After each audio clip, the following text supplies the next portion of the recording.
When the old wooden door of the Rusty Chain Tavern swung open with a deafening crash, a tiny 8-year-old girl with tear-streaked cheeks and scraped knees bolted straight toward the group of rough-looking bikers huddled in the corner, her voice piercing the smoky air like a siren. "He's coming! Please! He's coming back and he's going to hurt us all!" In that instant, the hardened veterans of the Thunder Road MC knew this was no child's game. The raw terror in her eyes screamed of a nightmare, unfolding just blocks away, and their instincts kicked in like engines roaring to life. The summer sun hung low over the small town of Oak Ridge, Tennessee, casting long shadows across the gravel parking lot filled with gleaming Harleys and weathered choppers. Inside the tavern, the air was thick with the scent of spilled beer, cigarette smoke, and the faint metallic tang of motor oil from the bikers' gear. The Thunder Road Motorcycle Club, a tight-knit group of 18 former military men and women, had gathered for their weekly meet-up. They weren't the outlaw types you saw in movies. No drugs, no crime, just a brotherhood and sisterhood forged in the fires of combat, now dedicated to charity runs, veteran support, and keeping their community safe. At the head of the long oak table sat Jax Thunder Harlan, the club president. At 45, he was a towering figure with a salt and pepper beard, sleeves of tattoos depicting his tours in Afghanistan, and eyes that had seen too much violence to tolerate it anymore. Beside him was Lena Storm Ramirez, one of the few women in the club, a tough ex-Marine medic with short-cropped hair, a scar across her cheek from shrapnel, and a heart as fierce as her riding skills. The group was deep in discussion about their upcoming Ride for Hope event, a fundraiser for abused families, when the door exploded inward. Heads snapped up, conversations halted mid-sentence, hands instinctively reached for pockets or belts, old habits from days when threats were real and immediate. But what they saw froze them in place. A little girl, no more than 8, standing in the doorway.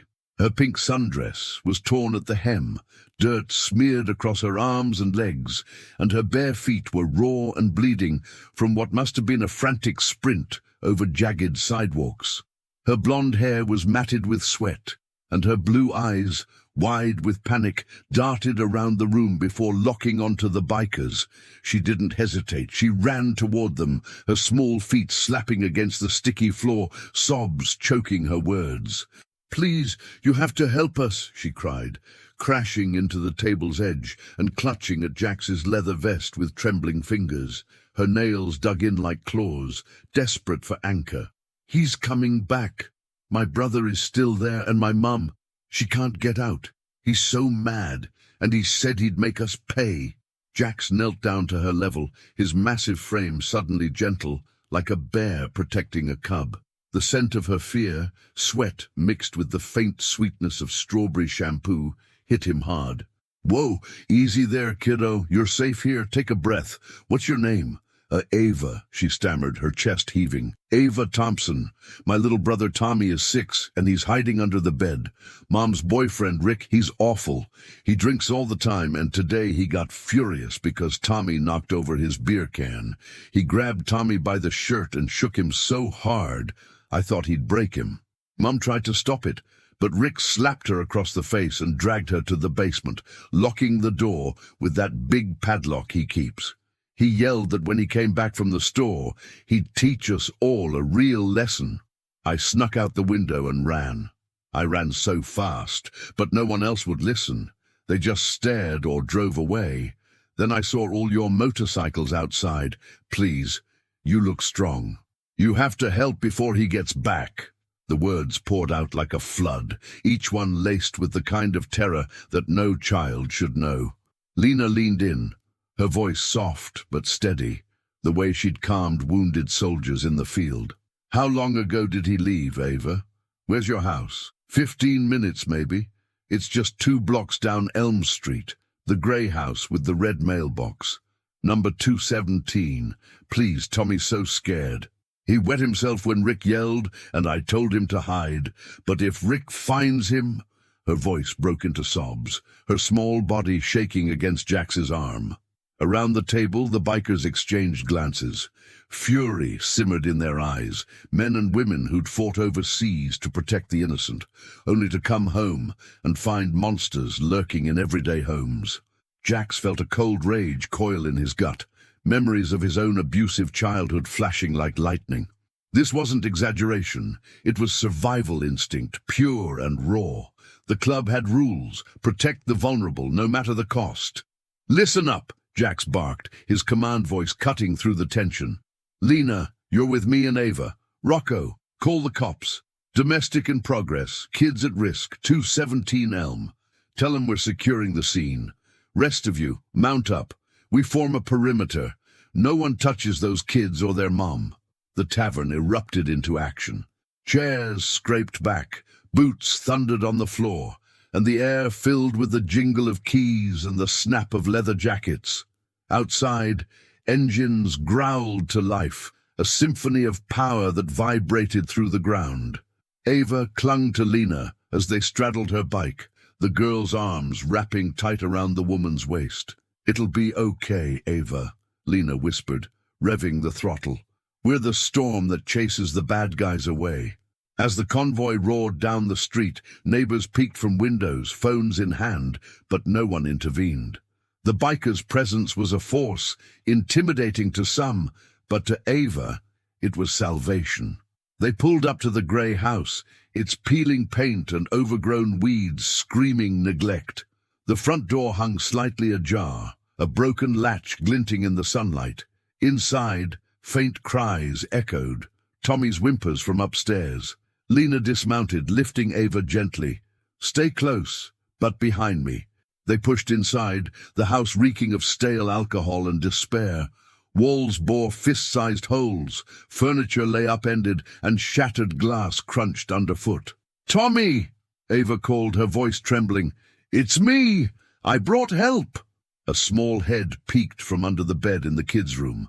Tommy, wide-eyed, clutching a stuffed bear. He scrambled out, throwing himself into Ava's arms. "Ava, is he back? I heard the motorcycles." "Not yet," Lena said, scooping them both up. "But we're getting your mom out. Show me the basement." Downstairs, pounding fists echoed against the locked door. "Ava? Tommy? Oh God, are you okay?" Their mother's voice, muffled and frantic. "Mom, we're here!" Ava yelled back. Jax arrived, tools in hand from his bike's saddlebag. With a grunt, he pried the padlock off, the metal snapping like a gunshot. The door swung open, revealing Sarah Thompson, mid-30s, bruised, cheeks swelling purple, eyes red from crying. She collapsed into hugs with her kids, sobs racking her body. "I couldn't protect you. I'm so sorry." "You're all safe now," Jax said, his voice gruff but kind. The relief in the air was palpable, but tension lingered, the sound of a distant engine growing louder. If this moment of courage from a little girl running for help has touched you, remember that true strength comes from protecting the innocent. Hit that subscribe button on Road Motorcycle Diaries for more stories that restore your faith in humanity's compassion. But as the bikers secured the house, tires screeched around the corner. Rick's truck barreled into view, his face twisted in rage. He spotted the motorcycles and slammed on the brakes, but it was too late. The confrontation was inevitable. What would happen next could change everything. As Rick's battered pickup truck skidded to a halt in front of the house, his bloodshot eyes widening at the sight of 18 leather-clad bikers forming an impenetrable wall between him and the family he had tormented, the air crackled with a tension so thick it could have been cut with a knife. One wrong move, and this quiet street would witness the full force of protectors who had sworn never to let the innocent suffer again. The late afternoon sun beat down on Elm Street, turning the asphalt into a shimmering haze. The roar of the Thunder Road MC engines had faded to a low rumble, but the vibration still pulsed through the ground like a warning heartbeat. Neighbors had begun to gather at a safe distance, some on porches, others peeking through curtains, drawn by the thunder of motorcycles and the unmistakable drama unfolding in front of 217. Rick stumbled out of his truck, the door slamming hard enough to rattle the loose side mirror. He was in his late 30s, overweight, with a stained t-shirt stretched tight over his belly and a face flushed red from alcohol and rage. In his right hand, he gripped a tire iron he'd yanked from behind the seat, swinging it loosely like he thought it made him look tougher. The stench of cheap whiskey rolled off him in waves. "What the hell is this?" he bellowed, voice slurred and shaking. "Get off my property. Those are my kids, my woman. This ain't none of your damn business." Jack stepped forward one deliberate pace, arms crossed over his broad chest, his presence alone enough to make most men reconsider their choices. The rest of the club fanned out behind him in a perfect semicircle, Lena to his left, Rocco and Big Mike to his right, every one of them calm, controlled, and radiating the kind of quiet menace that comes from knowing exactly how much damage they could do if they chose to. "Not your kids," Jack said, his voice low and steady, cutting through the hot air like ice. "Not your woman, and not your house to terrorize people in. It stops today." Rick's eyes darted wildly from face to face, realizing for the first time that he was surrounded. He took a stumbling step back toward the truck, then forward again, bravado warring with fear. "You think you can just roll up here with your little biker gang and play hero? I'll have the cops on you for trespassing. I'll sue every one of you." As if on cue, sirens wailed in the distance, growing louder by the second. Rick's face drained of color. He hadn't expected anyone to call the police. He thought he'd come back to a terrified family, waiting to be punished. Not this. Inside the house, Sarah clung to Ava and Tommy on the worn living room couch. Ava's small hand stroked her little brother's hair while he buried his face in her shoulder, still trembling. Lena knelt in front of them, her medic training kicking in as she checked Sarah's swelling cheek and the fresh bruises blooming on her arms. "You're safe now," Lena said softly, her voice warm but firm. "He can't touch you anymore. We've got you." Sarah's eyes filled with tears, tears of relief, shame, and long overdue hope. "I tried to leave so many times," she whispered, "but he always found us. He said no one would believe me, that no one would help." Ava looked up, her blue eyes fierce despite the tear tracks on her cheeks. "I believed you, Mommy, and I knew someone out there would help. I just had to find the right people." Outside, the first police cruiser screeched around the corner, lights flashing red and blue across the faded grey siding of the house. Two more followed right behind. Officer Ramirez, a woman the club knew well from community events, stepped out first, hand resting near her holster as she quickly assessed the scene. One drunk, armed man shouting threats, 18 calm bikers holding a protective line, and through the open front door, a mother and two small children who looked like they'd just escaped hell. Ramirez's gaze landed on Rick. "Drop the tire iron. Now." Rick hesitated, chest heaving, then let it fall to the gravel with a dull clang. His shoulders slumped as the fight drained out of him. Two officers moved in swiftly, cuffing him while he muttered half-hearted protests about rights and false accusations. But the evidence was already speaking louder than he ever could. Ava appeared in the doorway, holding Tommy's hand. She pointed straight at Rick without flinching. "That's him," she said clearly, her voice steady now that safety had arrived. "He locked my mum in the basement and hurt my brother. He said he was coming back to hurt us more. I ran for help and these people came." Officer Ramirez knelt to Ava's level, her expression softening. "You did the bravest thing I've ever heard, sweetheart. You saved your family today." As Rick was led to the cruiser, he shot one last venomous look toward the house, but it bounced harmlessly off the wall of leather and resolve in front of him. The door slammed shut on his threats. Maybe not forever, but for tonight, and for the foreseeable future, it was over. Jax turned to Sarah as she stepped onto the porch, kids glued to her sides. "Ma'am, we're not leaving you to deal with this alone. Whatever you need, safe place to stay, help filing orders, getting back on your feet, we've got resources. You're not alone anymore." Sarah wiped her eyes, overwhelmed. "Why would you do this for strangers?" Lena smiled gently. "Because once someone runs to us for help, they stop being strangers. They become family." Over the next hours, the street filled with quiet activity. Child services arrived to evaluate the kids, finding them shaken but unharmed thanks to Ava's quick thinking. Statements were taken. Photos documented bruises, the broken basement door, the holes in the walls from past rages. The case against Rick was ironclad. Assault, child endangerment, unlawful imprisonment. He wasn't walking away this time. As the sun dipped below the horizon and the police finally cleared the scene, the Thunder Road MC stayed. They helped board up the broken windows, swept glass from the floor, and sat with Sarah while she packed a few bags for herself and the kids. By nightfall, they'd arranged temporary housing in a secure apartment owned by a club friend, rent-free for the first month. Big Mike, the gentle giant who owned a local auto shop, handed Sarah a prepaid phone with all their numbers programmed in. "You call day or night, doesn't matter what it is. We answer." Tommy, finally starting to relax, tugged on Jax's vest. "Are you really bikers? Like in the movies?" Jax chuckled, ruffling the boy's hair. "We ride bikes, kid, but we're the kind that show up when little girls run for help.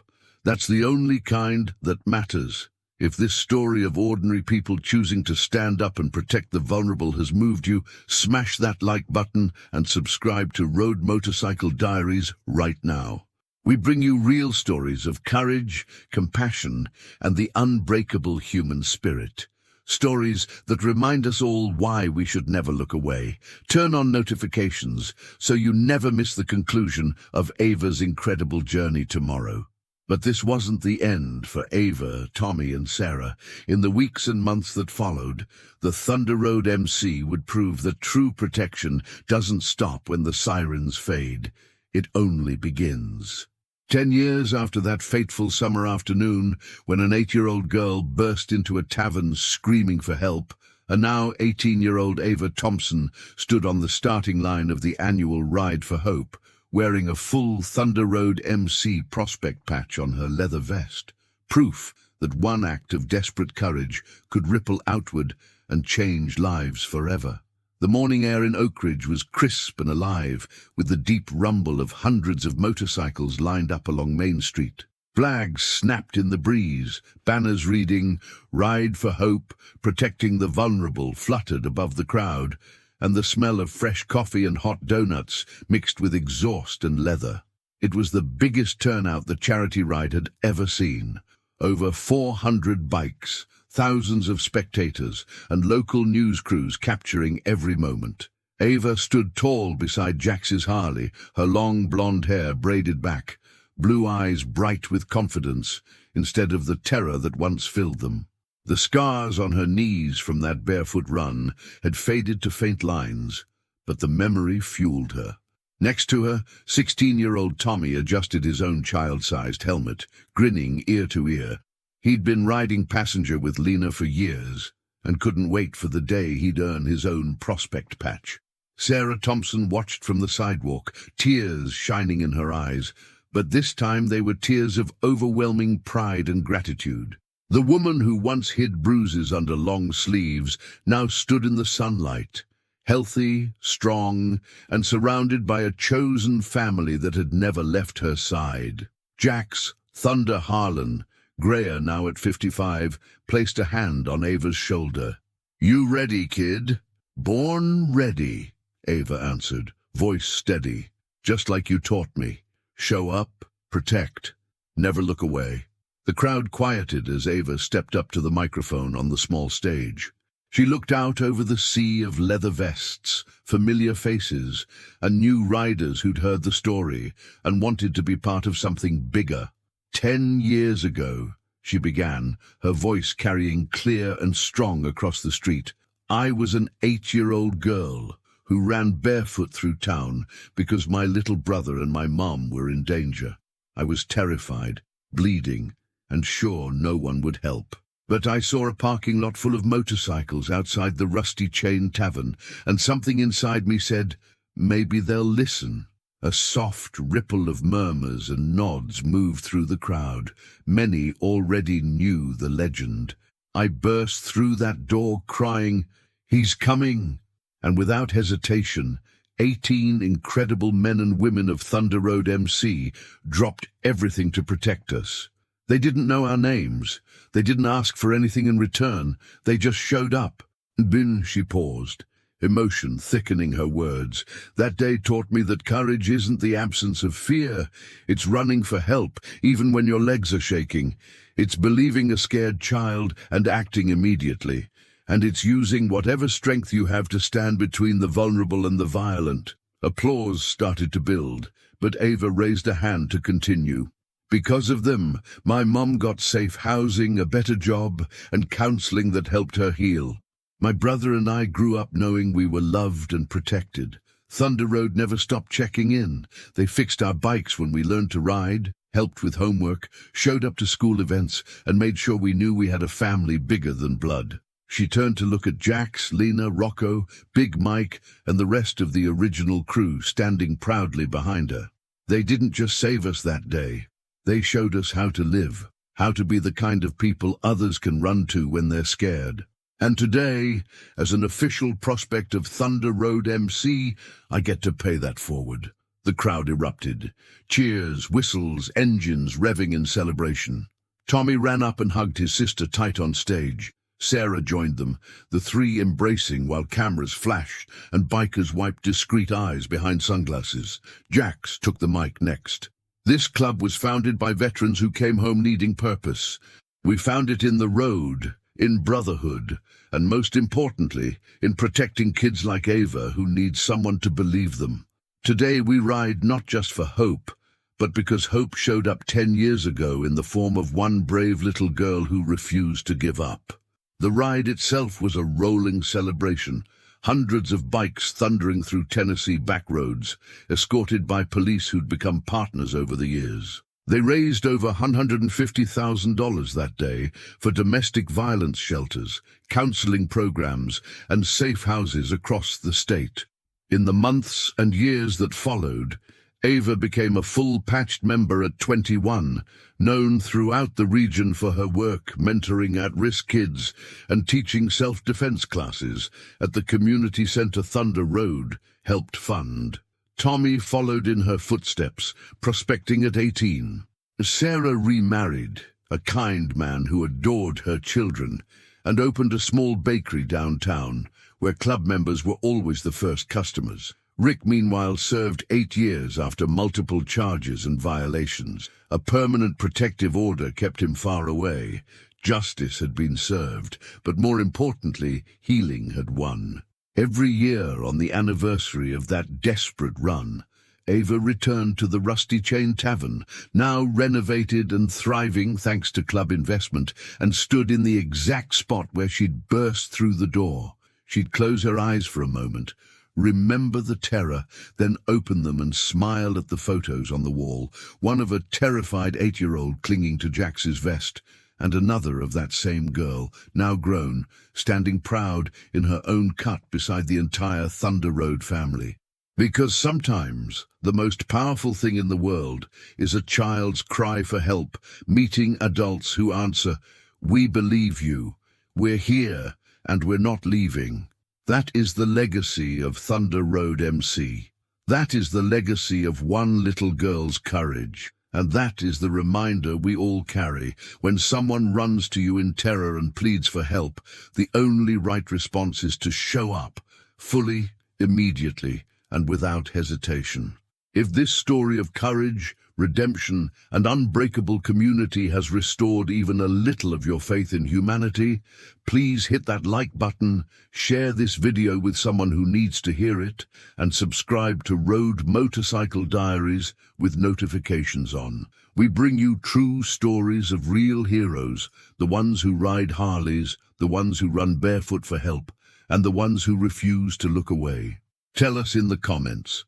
Have you ever been the person a scared child ran to? Or have you ever needed someone to show up for you? And they did. Would you do the same if a desperate kid burst through your door crying, "He's coming"? Your stories matter.